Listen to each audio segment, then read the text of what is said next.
Some people fish for fish, others fish for thoughts. Today I decided to find myself. It was an ordinary day, and I like ordinary days. They carry within them an opportunity of which I am passionate, to live. And that was when I met with my past self. I sat side by side on the edge of a lake, the me of now and the child me. I had an infinity of things to say. I didn't know where to start. I thought about telling what I do today in the expectation of sprouting a smile within GU entity. I was anxious. What will he think of me? Am I what I imagined? Calm.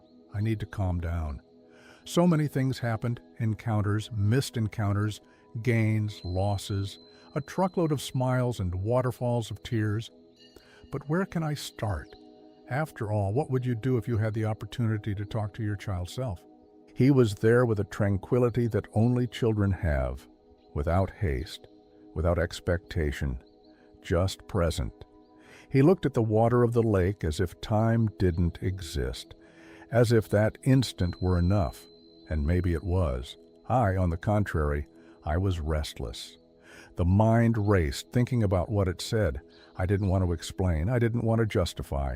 It was curious to perceive this.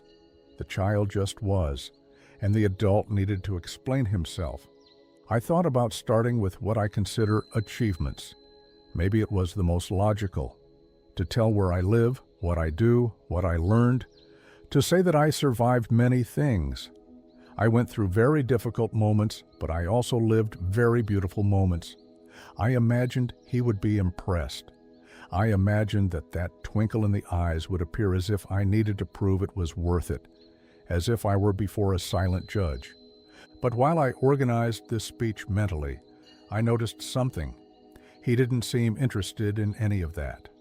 There was no anxiety in the look. There was no expectation. He just picked up a small stone and threw it into the water, observing the waves form. And that seemed more important to him than anything I could tell. And this left me even more disconcerted, because I perceived that my haste was not his, it was mine. I wanted to say something grand, and I wanted to summarize years in phrases. In fact, I wanted to organize my life into a coherent narrative, but maybe life isn't that organized. Maybe it is more similar to those waves in the water, a movement that arises and spreads and then dissolves. I looked at him and thought about the promises I made at that time. I said that when I grew up, I would do incredible things, that I wouldn't lose curiosity, that I wouldn't become too serious, that I wouldn't stop playing, that I would never forget to always look at the sky. And in that instant, I felt a strange mixture of pride and doubt. Did I fulfill them? Did I become someone he could recognize? This question, it didn't arrive with a certain judgment. It came more as a restlessness. Because growing up is not just moving forward, it is also leaving things behind. It is gaining responsibilities, it is losing time, reorganizing priorities. And without noticing, life starts becoming denser. The days continue happening, but the lightness changes, the look changes, the rhythm changes. And while I thought about that, he turned to me for the first time. He said nothing. He just looked, and that look was always direct, almost transparent. No, there was no demand, there was no expectation. But there was a question there, as if he didn't want to know what I achieved, but how I became who I am. This made me perceive something I hadn't considered. Maybe I wasn't there to impress. Maybe I was there to remember how it was to look at the world without needing to organize everything, to remember how it was to live an ordinary day as something sufficient, to remember that existing by itself was already a reason for curiosity. The wind passed lightly over the lake. The water continues moving slowly. I felt that I didn't need to run, that I didn't need to summarize life. I didn't need to start with big events. Maybe I should just stay sitting there sharing the silence, because deep down he didn't seem interested in explanations. He seemed interested in just being. And at that moment, I perceived something. I was more worried about being understood than actually finding myself, as if the encounter depended on words, but maybe it didn't. The encounter was happening in the simple fact of us being there. Two versions of the same story, separated by time, but united by experience. I breathed deeply, I looked at the water, and thought that maybe a perfect beginning for that conversation didn't exist. There was no script, there was no order, there was only flow, just like life, just like the time that brought us there. And maybe the question wasn't what I would say to him. The question maybe was what he would make me remember. Because sometimes, upon finding who we were, we don't seek answers. We seek something much simpler, to recognize that we are still part of that same story. Then he looked at me with curiosity, as if he were trying to recognize something familiar. There was no demand in that look, it was just interest. And before I started any explanation about adult life, he asked, "Do you still play?" The question seemed simple, but it opened an unexpected space. I took a long time to answer. Not because I didn't have an answer, but because I perceived that I had never thought about it carefully again. Playing doesn't mean just games or distraction. It was a way of being in the world, a way of experimenting without an objective. Childhood plays to live, the adult lives to fulfill. While I organized an answer, he picked up a stone and threw it into the lake. He observed the waves spread again. That seemed like enough. I, on the contrary, was still trying to structure life into coherent phrases. It was as if my language had become more complex, while his remained direct. "Do you still enchant yourself?" he asked. Immediately after, this question displaced the conversation even more. To be enchanted requires availability, requires looking without haste, requires not knowing. Childhood enchants itself with the common. The adult gets used to it. Heidegger said that with time we enter an automatic mode of existing, in which the everyday becomes just functional. The world continues there, but it ceases to be perceived with the same intensity. Upon hearing this question, I perceived that the enchantment didn't disappear completely, but it became rarer, more silent. He continued calm. He didn't seem surprised by my hesitation, just curious, like someone who tries to understand what time does to people. Then came another question. "Do you still dream?" It wasn't about goals, it wasn't about plans, it was about dreaming in the freest sense, imagining without obligation. Childhood dreams without needing to justify. The adult transforms dream into project, project into goal, and goal into demand. Sartre said that the human being is always projecting the future, trying to become something, but throughout this movement, there exists the risk of transforming imagination into responsibility. Then the dream stops being light and it starts to have weight. And I perceived that he didn't ask about results, he asked about states, about ways of living, about that which doesn't appear in any resume, about that which is not possible to measure. Childhood doesn't measure success, it measures intensity. Then he asked, "Do you still lose yourself in time?" This question took me immediately to silent memories, hours drawing, observing the clouds, creating stories, moments in which time ceased to be perceived. Bergson differentiated the time of the clock from the duration of life. The child inhabits duration. The adult divides time into tasks. When I heard the question, I perceived that adult time became fragmented, much more organized, more productive, but also continuous. And yet, he didn't seem disappointed. There was no judgment. There was only observation, as if he didn't expect everything to remain the same, as if he understood that growing up is inevitable. What he sought was not permanence, but continuity. and I started to perceive that I wasn't being evaluated. There wasn't a test. There wasn't a pattern. All the while he was just trying to recognize something familiar, as if he searched for signs that that child still existed within me, even if transformed. Nietzsche spoke about the child as a symbol of creation, not of literal childhood, but of the capacity to look at the world with openness.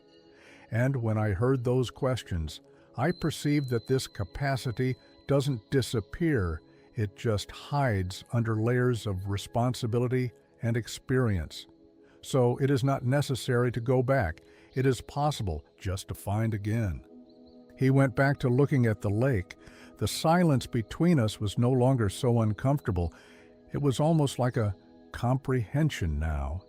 And then he said to me with a certain naturalness, "You changed, but it's still you." This phrase, it reorganizes everything. There was no demand for loyalty to the past. There was no requirement of purity. There was only recognition. Life transforms, it adds, reorganizes, but it doesn't erase completely. The child, it doesn't disappear. It becomes part of the adult. In that instant, it became clear that he wasn't interested in what I achieved. He wanted to perceive if I still carried something of him, not as nostalgia, but as continuity. What matters most to the child is not what you achieved. It is perceiving that you still carry something of her. At this point, I no longer needed to summarize my life. I no longer needed to justify certain paths. It was as if that conversation had changed direction before I wanted to show who I became. Now I started to perceive who I still was. He continued looking at the lake. The movement of the water seemed to hypnotize. I thought about everything that had happened between the two of us, not between two people, but between two versions of the same story. There were choices that the child didn't imagine, paths that arose without planning, dreams that changed form, others that remained silently. Life, it didn't follow a script. It organized itself little by little. When we are children, there is an idea of linearity. We believe that growing up is just moving forward, that the adult will be an enlarged version of who we are, stronger, more secure, more resolved. But adult life is not exactly like that. It is not just an expansion, it is also doubt. It is not just achievement, it is also loss. It is not just clarity, it is also ambiguity. And when one perceives this, a question arises.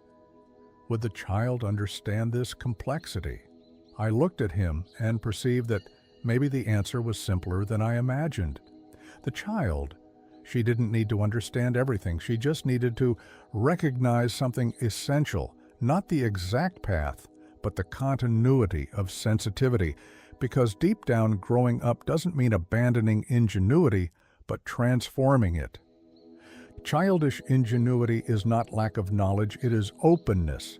It is availability for the new.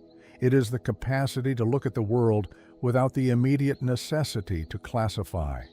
The adult learns to interpret, the child learns to experiment, and over time, interpretation can become stronger than experience. Many philosophers spoke about narrative identity, which is the idea that we build who we are through the stories we tell about ourselves. And upon looking at that child, I perceived that my narrative had become more rational and much more explanatory. His was more open, less worried about coherence, more connected with the present. Neither of the two was wrong, but there was something precious in the way he lived the experience without the need for conclusion. Then he picked up a fallen leaf near the lake, observed it with attention, as if that small object were enough to occupy the moment, and this simplicity caught my attention. Childhood finds meaning in the detail. Adult life frequently seeks meaning in larger structures, not because that is negative, but because the look changes. Arendt spoke about natality as the human capacity to start something new. Each birth represents the possibility of renewal. Upon finding that child, I perceive then that this capacity, it doesn't belong only to the beginning of life, it continues existing. The adult can also start over. The adult can also look at the world with curiosity, not as a return to the past, but as continuity. I thought of the times when I became rigid, of the moments when life became excessively functional, of the periods when routine occupied all my space. I perceive that this is part of the process. Growing involves responsibilities, involves difficult choices, involves renunciations. Lightness, it doesn't disappear out of malice, but out of necessity. Even so, it doesn't need to be lost completely. He didn't demand that of me. There was no requirement at all, just presence. As if that encounter were not an evaluation, but a memory that the child doesn't expect perfection. She doesn't require that the adult has realized all the dreams. She just observes if the essence still breathes. And the wind passed stronger for an instant. The water moved, and the reflection broke and formed again.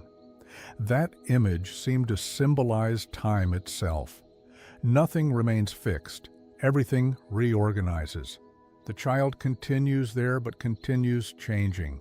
The adult continues advancing, but also carries marks of the past. Then I perceived that there was no need for a formal farewell. He didn't need to get up, he didn't need to disappear, because that encounter was not literal, it was internal. It wasn't about going back in time, but about recognizing a continuity that never broke completely. Jung spoke of the archetype of the child as a symbol of potential and renewal, not as nostalgia, but as a reminder of possibility. Looking at him, at that child, I perceived that he didn't represent only who I was, he represented also that which I can still be, the capacity to start over, to look with curiosity, and to live with more presence. He stood up slowly, said nothing, just smiled in a light way, like someone who understands that the conversation didn't need a conclusion. He took a few steps and stopped for an instant. He looked back, and in that look there was no expectation, there was no judgment, just recognition. I continued sitting, observing the lake, feeling that something had reorganized silently. Not because I had found answers, but because I perceived that I didn't need all of them. The child, she doesn't require absolute coherence. She recognizes continuity. She understands that life is movement. Maybe finding your child is not going back to the past, is not trying to recover exactly who you were. Maybe it is just remembering that this part, it never ceased to exist. It isn't trapped in a photograph. It is diluted in the way you enchant yourself, in the curiosity that still arises, in the moments in which you slow down, in the instance in which something simple calls your attention. And when you perceive this, the encounter continues, not at the edge of a lake, but in the everyday. Because deep down, your child doesn't ask if you became someone grand. She just wants to know if you can still look at the world with some lightness. And maybe that is the most silent answer. You grew, changed, learned, but in some place within you, she is still there. Well, if this flow of thought made sense to you, or if it touched you in some way, I invite you to come here in the comments and bring your perception on the subject. And in case you are not yet subscribed to the channel, I also invite you to be part of this community.